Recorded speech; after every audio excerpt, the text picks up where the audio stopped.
Your brain is not your friend. Stop treating it like an ally. Stop trusting it to lead you to the promised land. It is not trying to help you achieve greatness. It isn't interested in your dreams, your bank account, your physique, or your legacy. It has one job, and that job is not your success. Your brain has a single, primal directive that has been hardwired into your DNA for 200,000 years: survival.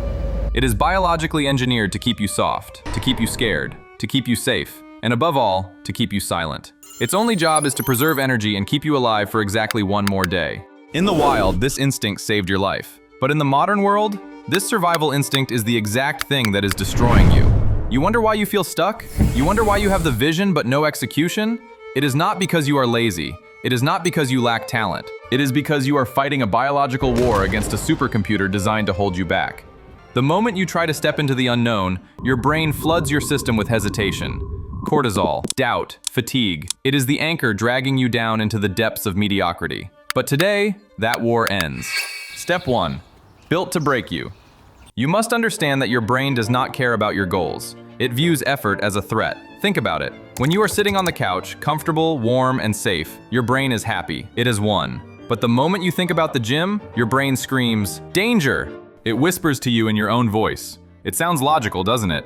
It says, "Don't go today. You didn't sleep well. You can go tomorrow. One more video won't hurt. You deserve a break." It wants the easy way, because the easy way requires zero energy. But listen closely. The easy way is a trap.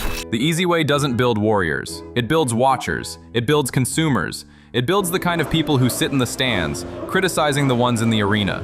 The longer you obey this seductive voice of safety, the more you atrophy.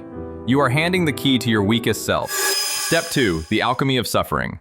Modern society has lied to you. You have been conditioned to believe that pain is the enemy, that if something feels bad or awkward or difficult, you should stop. Wrong. Pain is not the enemy. Pain is the price of entry. Pain is the currency you pay for growth, for power, for clarity, and for strength. You cannot buy a new life with comfort. You can only purchase it with suffering. Most people feel resistance and think something is wrong. The warrior feels resistance and knows he is finally in the right place. Here is the shift. Every time your brain says, "I don't feel like it," you do not negotiate. You respond immediately. Good. That means I must. I don't want to run? Good. Run further. I'm scared to make the call? Good. Dial the number. Pain becomes the trigger. Step 3, the kill switch. You have a flaw in your system called the hesitation gap. Analysis paralysis is the death of dreams. That is why you have exactly 3 seconds to act before your survival instinct cripples you. Here is how the war is won, in the micro moments. You wake up, the room is freezing, the bed is warm. You don't think, you don't argue. 3, 2, 1, move. You see the cold shower handle, you feel the dread. 3, 2, 1, turn it. You must become a creature of instinct, but an instinct for attack, not safety.